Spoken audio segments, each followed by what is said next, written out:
ये तस्वीर है दहशत की। ये तस्वीर है दिल्ली में हुए ब्लास्ट के बाद की, जिसके बाद पूरा इलाका धुआं धुआं हो गया है।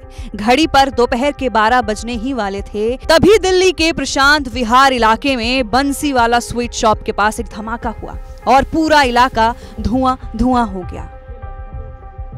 पुलिस सूत्रों के मुताबिक ब्लास्ट का पैटर्न हाल में सीआरपीएफ स्कूल की दीवार पर हुए ब्लास्ट से मिलता जुलता है। बता दें कि अक्टूबर में प्रशांत विहार इलाके में ही सीआरपीएफ स्कूल में धमाका हुआ था। ब्लास्ट के बाद दिल्ली की सीएम अतिशी ने बीजेपी पर निशाना साधा है। यहाँ पर प्रशांत विहार में ब्लास्ट हुआ है, उससे ही 2 गली दूर आई थिंक 1 महीने पहले सीआरपीएफ स्कूल के बगल में ऐसा ही एक ब्लास्ट हुआ था। दिल्ली शहर में पिछले 1-1.5 महीने में ये दूसरी ब्लास्ट की घटना है। दिल्ली में लगातार चाहे एक्सटॉर्शन हो, चाहे गोलियां चलना हो, चाहे मर्डर हो, रोज रोज ऐसी घटनाएं सामने आ रही हैं। भारतीय जनता पार्टी के पास एक काम है, अमित शाह जी के पास एक काम है, लेकिन उनके घर के ही 5 किलोमीटर, 10 किलोमीटर, 20 किलोमीटर की रेडियस में रोज एक्सटॉर्शन कॉल्स आ रही हैं, रोज गोलियां चल रही हैं और अब बम ब्लास्ट होने लगे। आज दिल्ली 90s के अंडरवर्ल्ड वाले बंबई की तरह हो गया है।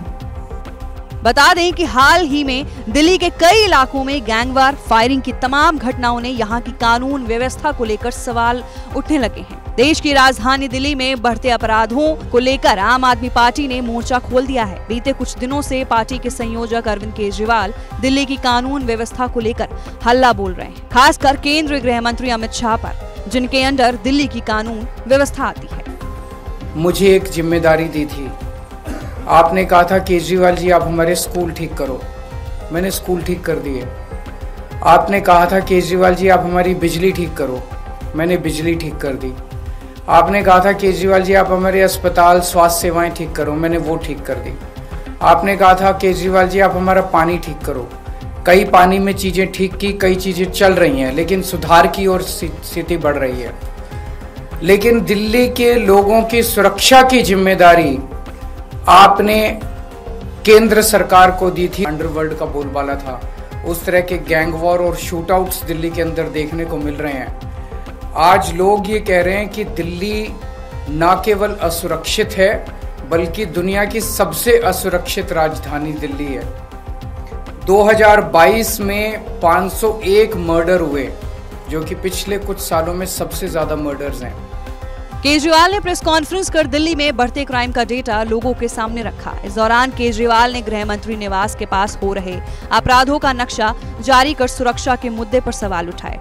साथ ही बताया 2023 के मुकाबले इस साल डकैतियों में 23% और 2022 की तुलना में 46% की वृद्धि हुई। इसी तरह पिछले साल की तुलना में चोरियों में 25.2% की वृद्धि हुई है। 2022 की तुलना में ये बढ़ोतरी आश्चर्यजनक रूप से 60% है। आंकड़ों से पता चलता है कि शहर में हत्या के प्रयास के मामलों में भी 2023 की तुलना में इस साल 18% की वृद्धि देखी गई है। सभी आंकड़े जनवरी से अगस्त के बीच हुए अपराधों से संबंधित हैं।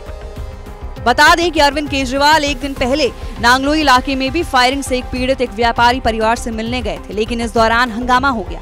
केजरीवाल ने आरोप लगाया कि बीजेपी ने अपने गुंडों को उन्हें रोकने के लिए भेजा है, उनकी गाड़ी पर चप्पल फेंके। गौरतलब है कि कुछ ही महीनों में दिल्ली में चुनाव होने वाले हैं। ऐसे में केजरीवाल ने दिल्ली की बिगड़ती कानून व्यवस्था को हथियार बनाकर बीजेपी को घेरना शुरू कर दिया है। इस खबर को लेकर आपकी वैसे क्या प्रतिक्रिया है, हमें कमेंट सेक्शन में जरूर बताएं और देश दुनिया की तमाम खबरों के लिए देखते रहिए एबीपी लाइव।